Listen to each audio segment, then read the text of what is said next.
Rizal's life has been highly documented and the most documented of all the heroes in Asia. Rizal is not just a merely national hero of the Philippines, but also he is very well known as very genius as he engaged in such a various field as an architect, artist, businessman, educator, economist, scientist, historian, linguist, musician, mythologist, novelist, sculptor, sociologist, theologian, and ophthalmic surgeon.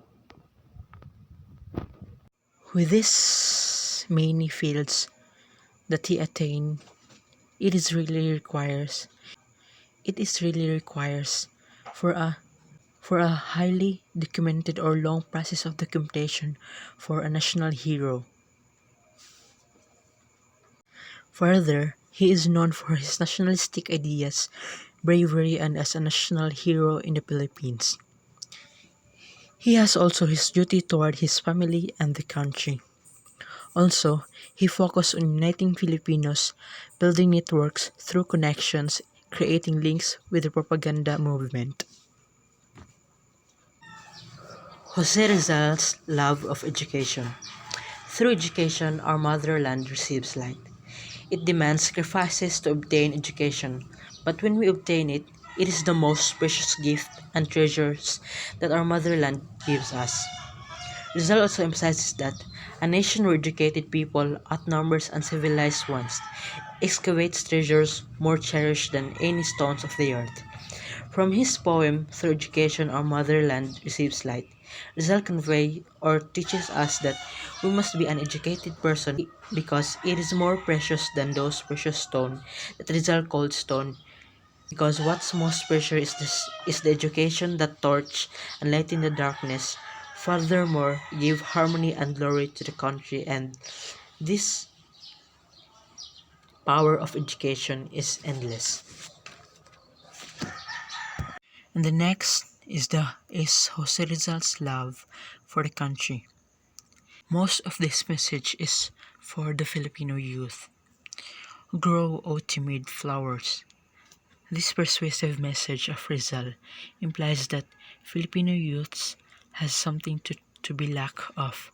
Perhaps it is knowledge or courage or confidence to grow, and that Filipino youth must maximize their knowledge and skills in the chosen fields to be able to bloom or shine, to show that Filipinos are talented and possessed with skills and abilities and full of knowledge and intelligence people that would bring glory to the country and proud. As he said, ang kabataan ang pag-asa ng bayan. Rizal also advocated the Filipino to rise and wake up and encourage us to use pen rather than a sword.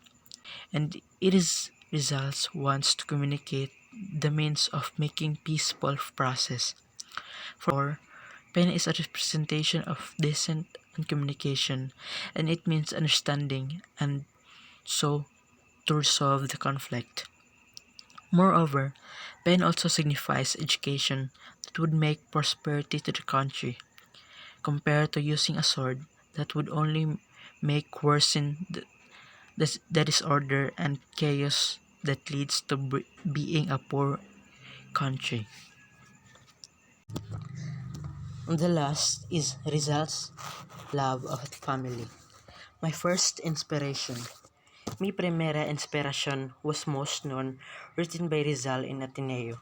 It was dedicated to his mother on her birthday, as mentioned by the terms perfume of the flowers, the songs of the birds, feast your day of bloom, and festive day.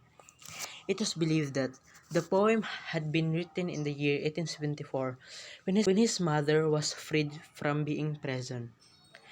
The environment was rich during Rizal's time. As discussed in the previous lesson on Rizal's personality or characteristics, where he flourished it through environmental and heredity influence. For environmental influence, it involves physical or natural environment and social environment such scenic panoramas, verdant or green fields like plants and gardens, and also breeze from the lakes that gives physical and psychological comfortable to human. The people also that surrounds Rizal stimulate his innate and literary talents. Moreover, both his parents and siblings were educated, and they were taught to love God, being obedient and respectful. As also mentioned in the previous lesson, Rizal's ancestry is a Malayan. From his Chinese ancestors, he inherited his serious nature, patience, and Chinese culture and virtue of filial piety. It is an aver- filial piety is an obedience.